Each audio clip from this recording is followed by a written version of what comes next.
दर्शकों ब्रेक तो बाद तुहाडा सब दा बहुत बहुत स्वागत है। अज दे अहम इशूज़ तो बाद हुण आपां गलबात करांगे रूह दी खुराक गुरबानी विचारां दीआं। सो मैं भी कुछ शेयर करना चाहनी हां तुहाडे नाल। पत्थर उदों तक सलामत है, पत्थर उदों तक सलामत है जद तक पहाड़ नाल जुड़िया है। पत्ता उदों तक सलामत है जद तक रुख नाल जुड़िया है। बंदा उदों तक सलामत है जद तक परमात्मा नाल जुड़िया है। सो हुण आपां डॉक्टर साहब कोलों उन्हां दे विचार सुनने आ। सो असीं चाहांगे कि तुसीं साडे नाल इसे तरह ही बने रहना। जी डॉक्टर साहब की कहना चाहोगे? हाँ, तुसीं बड़ी कीमती गल कीती है। जी। और अलामा इकबाल ने जदों कौमां दी गल भी कीती तो उन्होंने कहा भी ਜਿਹੜੇ मरकज़ सेंटर नूं कहंदे ने। जी। जिस तरह रुख दा पत्ता रुख दे मरकज़ नाल जुड़िया है, सलामत है, पहाड़ दे नाल जुड़िया पत्थर है, इसे तरह इंसान की जिंदगी भी और कौमां की जिंदगी भी जे मरकज़ सेंटर जिन्हों असी सेंट्रल एक्सल कहते हैं, दुनियावी मशीनरियां भी उन्हों का सेंट्रल एक्सल होंदा है। तो जदों तुसी मरकज़ तो टुटदे हो तो फिर इसका मतलब होंदा है जिहड़ी मरकज़ तो जुताई है इहदा मतलब मौत है। मौत फिजिकल नहीं है। और जदों असी जिहड़ियां कौमां गवाचदियां ने इतिहास के घट्टे दे विच वो भी उही हुंदियां ने जिहड़ियां मरकज़ तो टुटदियां ने। और इसे तरह क्योंकि जदों असी इंसानी वजूद देखते हैं और इस दे नाल भी जुड़िया होया साडा अमल है जिंदगी दा। और अलामा इकबाल दे ये जिहड़ा कोट है कि शेर है, अमल से जिंदगी बनती है जन्नत भी जहन्नम भी, ये खाकी अपनी फितरत से ना नूरी है ना नारी है। हुण नूर डिवाइन है। जदों गुरु साहब ने फरमाया कि मन तू जोत स्वरूप है अपना मूल पछाण, क्योंकि इंसान दे अंदर इंसानियत और हैवानियत ਜਾਂ रूहानियत और हैवानियत इन्हां दी एक कॉन्सटेंट जंग है। उन्होंने तुसी रब और शैतान दी जंग भी कह सकते हो, पर साडे अंदर वो कॉन्सटेंट है। एक पासे एनीमल इंस्टिंक्ट ने वहशीपना जिहड़ा साडे नाल लगा होया है। जदों तुसी इस किस्म दीयां कहानियां माड़े अपराध देखदे हो तो यही असी कहते हैं भी ये क्या हैवानियत है। दूसरे पासे जिहड़ा जिवें असी जिक्र करके हटे कि कल्ले कारे बंदे तुर पैंदे ने, यही वो नूर है, यही अमल है। और जिहड़े अमल ने ही जन्नत बनानी है, जे असी नूर उस डिवाइन इंस्टिंक्ट नूं लै लईए तो फिर ये दुनिया ही जिहड़ी है जन्नत बन जाती है। तो जे साडे अंदर दी हैवानियत नार अग नूं कहंदे ने कि जे असी उस अग दे विच सड़ना है जिहड़ी ग्रीड दी है, लस्ट दी है, एंगर दी है, अटैचमेंट दी है, ईगो दी है और उस सारे दे नाल अना दी है जिहड़ी सुपर ईगो है, तो फिर उस चों तबाही निकलदी है, उस चों कुछ भी नहीं निकलदा। और अज जिवें असीं इस सैगमेंट दे विच हमेशा गुरु ग्रंथ साहिब दी बाणी और बाकी कलाम भी असीं डिस्कस करदे और साडा ये यतन हुंदा है क्योंकि साडे नाल बहुत सारे पाकिस्तानी भैन भरा भी जुड़े हुए ने। मैं आने वाले पीरीयड च होर भी देखांगा कि किवें कुछ चीज़ां असीं मुतालिया दे एंगल तो भी डिस्कस कर सकीए। ये पंजवें पातशाह का शब्द है आसा राग दे विच और ये उस मरकज़ की गल है, सेंटर दे नाल जुड़े हो कि जदों असी रब दे हवाले अपना आप कर दिंदे तो फिर साडे तो फिकर चिंता सब दौड़ जाता है। असी बाणी च पढ़ते हैं, नानक चिंता मत करो चिंता तिस ही है, जल में जंत उपाय कै तिना भी रोजी दे। कि बाबा नानक फरमांदे ने कि क्यों तुसी एंगजाइटी वरी चिंता दे विच जिंदगी गुजार रहे हो, जे पानी दे विच रब ने जो पैदा कीते ने जीव जंतु उन्हां दा भी रिजक रखिया होया। और जिवें मैं अक्सर कोट करदा अशफाक अहमद जिहड़े पाकिस्तान दे बहुत वड्डे जिथे टीवी दी दुनिया च ड्रामे दी दुनिया च उन्हां दी बहुत वड्डी देन है। वो एक सूफियाना जिहड़ी है थॉट ਨੂੰ भी परनाए हुए सी और उन्होंने एक थां ते उन्हां दा एक प्रोग्राम जाविया जिहड़ा कि वो 10-15-20 बैठ के उन्हां दे नाल उन्हां दी जिंदगी दे और रूहानियत दे तजर्बे।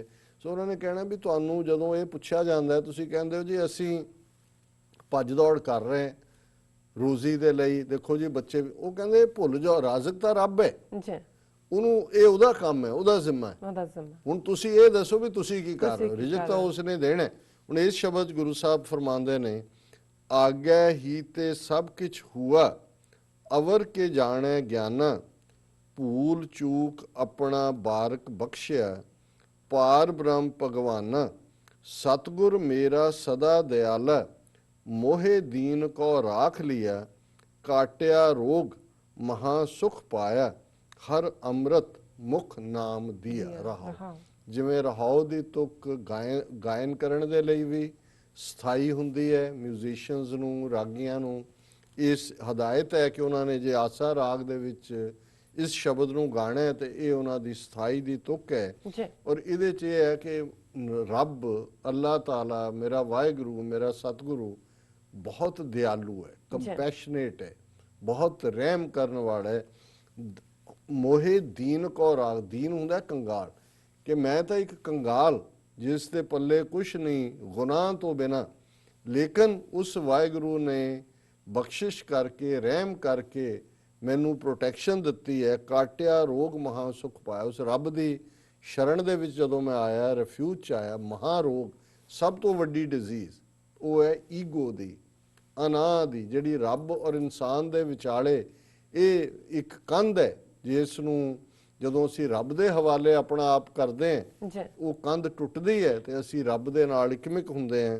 ਕਾਟਿਆ ਰੋਗ ਮਹਾ ਸੁਖ ਪਾਇਆ, ਹਰ ਅੰਮ੍ਰਿਤ ਮੁਖ ਨਾਮ ਦੀਆ। ਰੱਬ ਨੇ ਉਸ ਕੰਧ ਨੂੰ ਤੋੜ ਕੇ ਜਦੋਂ ਮੈਨੂੰ ਆਪਣੇ ਗਲ ਨਾਲ ਲਾ ਲਿਆ ਤੇ ਫਿਰ ਆਪਣੀ ਇਬਾਦਤ ਦਾ ਅੰਮ੍ਰਿਤ ਦਿੱਤਾ। ਮੇਰੀ ਮੁਰਦਾ ਜ਼ਮੀਰ, ਅੰਮ੍ਰਿਤ ਜ਼ਿੰਦਗੀ 'ਚ ਜੋ ਮਰਦਾ ਉਹ ਮਰਦਾ, ਲੇਕਿਨ ਸਭ ਤੋਂ ਵੱਡੀ ਮੌਤ ਜਿਹੜੀ ਹੈ ਉਹ ਹੈ ਜਦੋਂ ਤੁਹਾਡੀ ਜ਼ਮੀਰ ਮਰਦੀ ਹੈ, ਜਦੋਂ ਤੁਹਾਨੂੰ ਰੱਬ ਭੁੱਲਦਾ ਹੈ, ਤੁਸੀਂ ਨਾ ਸ਼ੁਕਰੇ ਹੁੰਦੇ ਹੋ। ਗੁਰੂ ਸਾਹਿਬ ਫਰਮਾਉਂਦੇ ਨੇ ਕਿ ਮੈਨੂੰ ਵਾਹਿਗੁਰੂ ਨੇ ਉਹ ਅੰਮ੍ਰਿਤ ਦਿੱਤਾ ਕਿ ਮੈਂ, ਮੇਰੀ ਜ਼ਬਾਨ ਤੇ ਵੀ ਔਰ ਮੇਰੇ ਅੰਦਰ ਵੀ ਉਸ ਵਾਹਿਗੁਰੂ ਦਾ ਨਾਮ ਹੈ। ਔਰ ਉਹਨਾਂ ਦੀ ਸ਼ੁਰੂਆਤ ਸ਼ਬਦ ਦੀ ਸੀ ਕਿ ਧੁਰੋਂ ਦਰਗਾਹੋਂ ਹੀ ਸਭ ਕੁਛ ਹੁੰਦਾ, ਇਹ ਰੱਬ ਦੀ ਰਹਿਮਤ ਦੇ ਨਾਲ ਹੀ ਪੋਸੀਬਲ ਹੁੰਦਾ। ਤੁਸੀਂ ਐਫਰਟ ਕਰਦੇ ਹੋ, ਪਰ ਐਫਰਟ ਨੂੰ ਫਲ ਲਾਉਣਾ ਹੈ ਕਿ ਨਹੀਂ ਲਾਉਣਾ ਇਹ ਰੱਬ ਨੇ ਦੇਖਣਾ। ਜਿਵੇਂ ਪਾਕਿਸਤਾਨ ਦੇ ਲਹਿੰਦੇ ਪੰਜਾਬ ਦੇ ਮੀਰ ਮੁਹੰਮਦ ਬਖਸ਼ ਸ਼ਾਇਰ ਨੇ, ਉਹਨਾਂ ਦਾ ਇੱਕ ਕੋਟ ਹੈ ਕਿ ਵੀ ਮਾਲੀ ਦਾ ਕੰਮ ਪਾਣੀ ਦੇਣਾ, ਮਸ਼ਕਾਂ ਭਰ ਭਰ ਪਾਵੇ, ਮਾਲਕ ਦਾ ਕੰਮ ਫਲ ਫੁੱਲ ਲਾਉਣਾ, ਲਾਵੇ ਜਾਂ ਨਾ ਲਾਵੇ। ਕਿ ਅਸੀਂ ਤਾਂ ਐਫਰਟ ਕਰਨਾ। ਇਹ ਰੂਹਾਨੀਅਤ ਦੀ ਦੁਨੀਆ 'ਚ ਵੀ ਇਹੀ ਹੈ ਕਿ ਅਲਟੀਮੇਟਲੀ ਉਸ ਰੱਬ ਦੇ ਉੱਤੇ ਹੈ ਕਿ ਉਸਨੇ ਸਾਡੇ ਤੇ ਰਹਿਮ ਕਰਕੇ ਅਨਕ ਪਾਪ ਮੇਰੇ ਪਰ ਹਰਿਆ, ਬੰਧਨ ਕਾਟੇ ਮੁਕਤ ਪਏ, ਅੰਧਕੂਪ ਮਹਾ ਘੋਰ ਤੇ ਬਾਹਾਂ ਪਕੜ ਗੁਰ ਕਾਢ ਲਈਏ। ਕਿ ਮੈਂ ਤਾਂ ਬਹੁਤ ਗੁਨਾਹਗਾਰ ਸੀ, ਸਿਨਰ ਸੀ, ਬਹੁਤ ਮੇਰੇ ਪਾਪ ਸੀ, ਉਹ ਰੱਬ ਨੇ ਰਹਿਮਤ ਕਰਕੇ ਦੂਰ ਕਰ ਦਿੱਤੇ। ਮੇਰੇ ਅੰਦਰ ਜਿਹੜੀਆਂ ਬੌਂਡੇਜਿਸ ਸੀ, ਜਿਹੜੇ ਦੁਨੀਆ ਦੇ ਮੋਹ ਦੇ ਨਾਲ ਮੈਨੂੰ ਬੰਨਿਆ ਹੋਇਆ ਸੀ, ਜਿਨ੍ਹਾਂ ਨੇ ਜਦੋਂ ਤੋਂ ਮੈਂ ਰੱਬ ਦੇ ਅੱਗੇ ਆਪਣਾ ਆਪਾ ਰੱਖਿਆ, ਉਹਨੇ ਮੈਨੂੰ ਉਹਨਾਂ ਸਾਰਿਆਂ ਤੋਂ ਮੁਕਤ ਕਰ ਦਿੱਤਾ। ਮੈਂ ਹਨੇਰੇ ਖੂਹ ਦੇ ਵਿੱਚ ਡਿੱਗਿਆ ਹੋਇਆ ਸੀ। ਅੰਧ ਕੂਪ, ਕੂਪ ਹੁੰਦਾ ਹੈ ਖੂਹ, ਅੰਨਾ ਖੂਹ ਜਿਹਨੂੰ ਪੰਜਾਬੀ 'ਚ ਕਹਿੰਦੇ ਨੇ, ਕਿ ਮੈਂ ਅੰਨੇ ਖੂਹ ਦੇ ਵਿੱਚ ਡਿੱਗਿਆ ਹੋਇਆ ਸੀ। ਬਾਂਹ ਪਕੜ ਗੁਰ ਕਾਢ, ਰੱਬ ਨੇ ਰਹਿਮਤ ਕਰਕੇ ਮੈਨੂੰ ਬਾਂਹ ਤੋਂ ਫੜ ਕੇ ਉਸ ਖੂਹ ਚੋਂ ਬਾਹਰ ਕੱਢ ਲਿਆ। ਨਿਰਭਉ ਭੈ ਸਗਲ ਭਉ ਮਿਟਿਆ, ਰਾਖੇ ਰਾਖਣ ਹਾਰੇ, ਐਸੀ ਦਾਤ ਤੇਰੀ ਪ੍ਰਭ ਮੇਰੇ, ਕਾਰਜ ਸਗਲ ਸਵਾਰੇ, ਗੁਣ ਨਿਧਾਨ ਸਾਹਿਬ ਮਨ ਮੇਲਾ, ਸ਼ਰਨ ਪਿਆ ਨਾਨਕ ਸੁਹੇਲਾ। ਕਿ ਹੁਣ ਜਦੋਂ ਮੈਂ ਉਸ ਰੱਬ ਦੇ ਰਸਤੇ ਤੇ ਰੱਬ ਦੀ ਗੋਦ ਵਿੱਚ ਐ ਤੇ ਮੈਨੂੰ ਹੁਣ ਕਿਸੇ ਦਾ ਖੌਫ ਨਹੀਂ ਹੈ, ਸਾਰੇ ਡਰਨ ਤੋਂ ਮੈਂ ਆਜ਼ਾਦ ਹਾਂ, ਕਿਉਂਕਿ ਮੈਨੂੰ ਆਪਣੇ ਉਸ ਪਿਆਰੇ ਵਾਹਿਗੁਰੂ ਨੇ, ਅੱਲਾਹ ਤਾਲਾ ਨੇ ਆਪਣੀ ਹਿਫਾਜ਼ਤ ਦੇ ਵਿੱਚ ਰੱਖ ਲਿਆ। ਐਸੀ ਦਾਤ ਤੇਰੀ ਪ੍ਰਭ ਮੇਰੇ, ਹੇ ਮੇਰੇ ਵਾਹਿਗੁਰੂ, ਤੂੰ ਐਸੀ ਮੈਨੂੰ ਗਿਫਟ ਦਿੱਤੀ ਹੈ ਕਿ ਹੁਣ ਮੈਨੂੰ ਕਿਸੇ ਚੀਜ਼ ਦੀ ਪਰਵਾਹ ਨਹੀਂ, ਮੇਰੇ ਸਾਰੇ ਕੰਮ ਆਪਣੇ ਆਪ ਹੀ ਸੰਵਰ ਜਾਂਦੇ ਨੇ। ਗੁਣ ਨਿਧਾਨ ਸਾਹਿਬ ਮਨ ਮੇਲਾ, ਕਿ ਮੇਰੇ ਮਨ ਦੇ ਅੰਦਰ ਹੁਣ ਉਸ ਸਾਹਿਬ ਦੇ ਨਾਲ ਮੇਰਾ ਮੇਲ ਹੈ, ਉਸ ਰੱਬ ਦੇ ਨਾਲ ਮੇਰੀ ਇੱਕ ਮਿਕਤ ਹੈ, ਜਿਹੜਾ ਗੁਣ ਨਿਧਾਨ, ਨਿਧਾਨ ਕਹਿੰਦੇ ਨੇ ਖਜ਼ਾਨੇ ਨੂੰ, ਜਿਹੜਾ ਗੁਣਾਂ ਦਾ ਖਜ਼ਾਨਾ। ਸ਼ਰਨ ਪਿਆ ਨਾਨਕ ਸੁਹੇਲਾ। ਗੁਰੂ ਨਾਨਕ ਪੰਜਵੇਂ ਪਾਤਸ਼ਾਹ ਫਰਮਾਉਂਦੇ ਨੇ ਕਿ ਜਦੋਂ ਦਾ ਮੈਂ ਉਸ ਵਾਹਿਗੁਰੂ ਦੀ ਰਿਫਿਊਜ਼ ਦੇ ਵਿੱਚ ਆਇਆ, ਉਹਦੀ ਸ਼ਰਨ ਦੇ ਵਿੱਚ ਆਇਆ, ਉਸ ਦੇ ਅੱਗੇ ਆਪਾ ਰੱਖਿਆ, ਨਾਨਕ ਸੁਹੇਲਾ। ਸੁਹੇਲਾ ਕਹਿੰਦੇ ਨੇ ਸੌਖੇ ਨੂੰ, ਕਿ ਮੈਂ ਹੁਣ ਸੌਖਾ, ਮੇਰੇ ਸਾਰੇ ਦੁੱਖ ਦੂਰ ਹੋ ਗਏ ਨੇ, ਮੈਂ ਹਮੇਸ਼ਾ ਆਨੰਦ ਦੇ ਵਿੱਚ ਹੈ, ਆਨੰਦ ਪਿਆ ਮੇਰੀ ਮਾਏ, ਸਤਿਗੁਰੂ ਸਤਿਗੁਰੂ ਮੈਂ ਮੈਂ ਪਾਇਆ। ਪਾਇਆ। ਜੀ ਡਾਕਟਰ ਸਾਹਿਬ ਤੁਹਾਡਾ ਬਹੁਤ ਬਹੁਤ ਸ਼ੁਕਰੀਆ, ਤੁਸੀਂ ਅੱਜ ਦੇ ਅਹਿਮ ਇਸ਼ੂ ਤੇ ਅੱਜ ਦਾ ਵਿਚਾਰ ਸਾਡੇ ਦਰਸ਼ਕਾਂ ਨਾਲ ਸਾਂਝਾ ਕੀਤਾ। ਇਸ ਨਾਲ ਆਪਣੀ ਵਿਊਅਰਸ ਕੋਲ ਨੇ ਇਜਾਜ਼ਤ। ਵਿਊਅਰਸ, ਸਾਡੇ ਪ੍ਰੋਗਰਾਮ ਦਾ ਸਮਾਂ ਇੱਥੇ ਸਮਾਪਤ ਹੁੰਦਾ। ਤੁਸੀਂ ਆਪਣੀ ਰਾਏ ਤੇ ਸੁਝਾਅ ਸਾਨੂੰ ਭੇਜਣਾ ਨਾ ਭੁੱਲਣਾ। ਸਾਡੇ ਇਸ ਪਤੇ ਤੇ SOS@tv84.tv ਤੇ ਅਸੀਂ ਆਪਣਾ ਪ੍ਰੋਗਰਾਮ ਲੈ ਕੇ ਫਿਰ ਦੁਬਾਰਾ ਤੁਹਾਡੇ ਸਨਮੁਖ ਹੋਵਾਂਗੇ। ਤਦ ਤੱਕ ਲਈ ਮੈਨੂੰ ਤੇ ਆਪਣੇ ਡਾਕਟਰ ਸਾਹਿਬ ਨੂੰ ਆਗਿਆ ਦਿਓ।